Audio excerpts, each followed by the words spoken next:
بسم اللہ الرحمن الرحیم۔ حضور اقدس صلی اللہ علیہ وآلہ وسلم نے ایک مرتبہ سینگیاں یعنی حجامہ لگوایا اور جو خون نکلا وہ حضرت عبداللہ بن زبیر رضی اللہ عنہ کو دیا کہ اس کو کہیں دبا دیں۔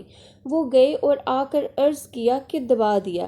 حضور صلی اللہ علیہ وآلہ وسلم نے دریافت فرمایا کہ کہاں؟ عرض کیا میں نے پی لیا ہے۔ حضور صلی اللہ علیہ وآلہ وسلم نے فرمایا کہ جس کے بدن میں میرا خون جائے گا اس کو جہنم کی آگ چھو نہیں سکتی۔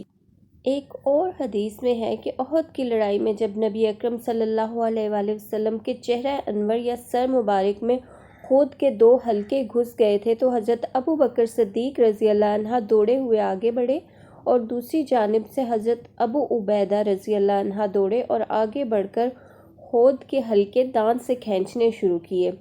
ایک حلقہ نکالا جس سے ایک دانت حضرت ابو عبیدہ رضی اللہ عنہ کا ٹوٹ گیا۔ اس کی پرواہ نہ کی دوسرا حلقہ کھینچا جس سے دوسرا دانت بھی ٹوٹا، لیکن حلقہ وہ بھی کھینچ ہی لیا۔ ان حلقوں کے نکلنے سے حضور صلی اللہ علیہ وآلہ وسلم کے پاک جسم سے خون نکلنے لگا تو حضرت ابو سعید رضی اللہ عنہ خدری کے والد ماجد مالک بن سنان نے اپنے لبوں سے ان کا خون چوس لیا اور نگل لیا۔ حضور صلی اللہ علیہ وآلہ وسلم نے ارشاد فرمایا کہ جس کے خون میں میرا خون ملا ہے اس کو جہنم کی آگ ہرگز نہیں چھو سکتی۔